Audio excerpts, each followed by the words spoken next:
فإن دعوة أهل السنة، دعوة أهل الحديث، دعوة السلفيين، دعوة أهل الأثر تقوم على التربية والتصفية. سوال یہ آیا ہے کہ ہم تبلیغی جماعت کے امام کے پیچھے نماز کیوں نہیں پڑھ سکتے، جبکہ ابن عمر، حجاج ابن یوسف اور ابن مسعود ولید ابن عقبہ کے پیچھے نماز پڑھا کرتے تھے، جبکہ ولید کے بارے میں مشہور ہے کہ وہ شراب بھی پیا کرتا تھا. واللہ علم بالصواب. لیکن جہاں تک آپ نے حجاج بن یوسف اور عقبہ بن ولید اور یہ خلفائے بنو یا عمرائے بنو امیہ کا آپ نے ذکر کیا ہے نعوذ باللہ، اور آپ نے موجودہ دور کے ان لوگوں کا ذکر کیا ہے جو لوگ ہیں کلمہ پڑھنے والے مسلمان، تو یہ تو ایسے ہی ہے کہ کہاں کی اینٹ کہاں کا توڑا، بھانمتی سے رشتہ جوڑا. بھیا وہ مجاہدین تھے، مومنین تھے، صالحین تھے، مشرکین نہیں تھے.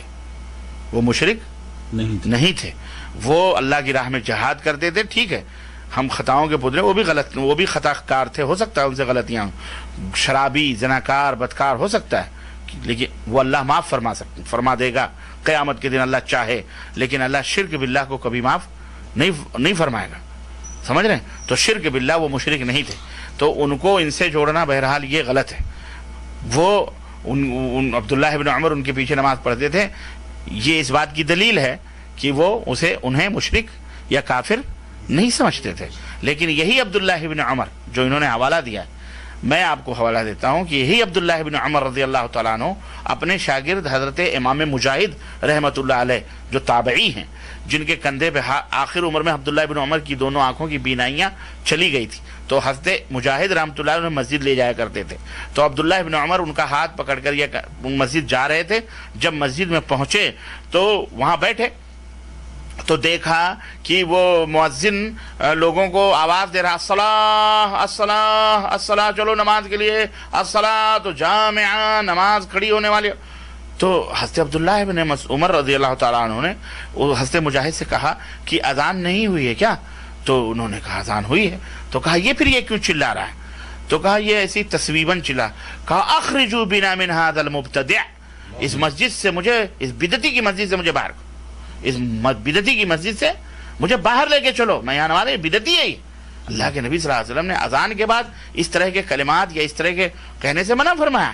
آپ کے زمانے میں نہیں ہوتے تھے. چنانچہ فوراً اس نابینائی کے عالم میں بھی وہاں سے نکل کر کے وہ باہر چلے گئے مسجد میں، اس کے پیچھے نماز نہیں پڑھی.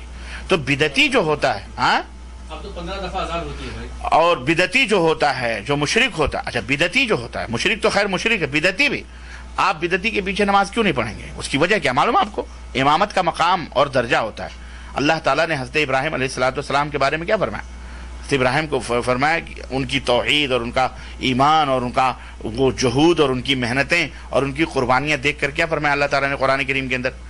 کہ فرمایا کہ وہ امامہ، اللہ تعالیٰ نے سورہ بقرہ میں ہے نا کہ ہم نے آپ کو امام بنایا، ہم نے آپ کو، نہیں وہ تو دعا ہے، وَجَعَلْنَا لِلْمُتَّقِينَ اماما. دوسری کہ اللہ رب العزت فرمایا کہ ہم نے آپ کو امام بنایا، تو انہوں نے دعا کی کہ اللہ وَمِن ذُرِّيَّتِي قَالَ لَا يَنَالُ عَهْدِ الظَّالِمِينَ. اس طرح یہ ہے. بہرحال اس کا معنی یہی ہے کہ اللہ تعالیٰ نے فرمایا ہم نے آپ کو امام بنایا. امامت ایک بہت بڑا مقام ہے، ایک درجہ ہے، آپ اسے معمولی نہ سمجھیں.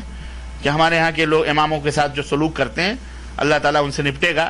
چند پیسے دے کر بیچاروں کے ساتھ، اماموں کے ساتھ جو بے عزتی کرواتے ہیں، اماموں کو جھاڑو مارنے والا، اماموں کو حمام صاف کرانے والا، امام 2 منٹ دیر ہو گیا تو وہ متولی جو ہفتے میں ایک دفعہ نماز پڑھتا ہے وہ آ کے آنکھیں دکھاتا ہے، کہاں رہ جاتے ہو؟ وہ امام انی جاعلک للناس اماما. ہاں اللہ تعالیٰ نے فرمایا کہ اے ابراہیم میں تمہیں لوگوں کا امام بناؤں گا. اتنا بڑا درجہ اللہ، تو امامت کا درجہ ہے. تو اس طرح مسجد کا امام بھی اس کا ایک درجہ ہے. بہرحال جو لوگوں کا نماز کا ضامن ہوتا ہے اس کی عزت کرنا چاہیے. تو اب آپ بدعتی کو امام بنا رہے ہیں، اس کا مطلب کیا ہے؟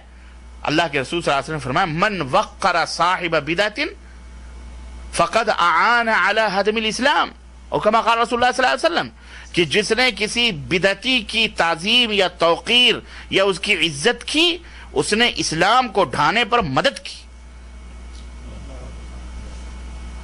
کیونکہ بدعتی جو ہوتا ہے وہ تو ظاہر ہے. امام شیخ عبد القادر جیلانی رحمۃ اللہ علیہ کی غنیاں اٹھا کے دیکھیں, انہوں نے تو بدعتی اگر راستے سے جا رہا ہے تو وہ فرماتے ہیں کہ وہ راستہ چھوڑ دو.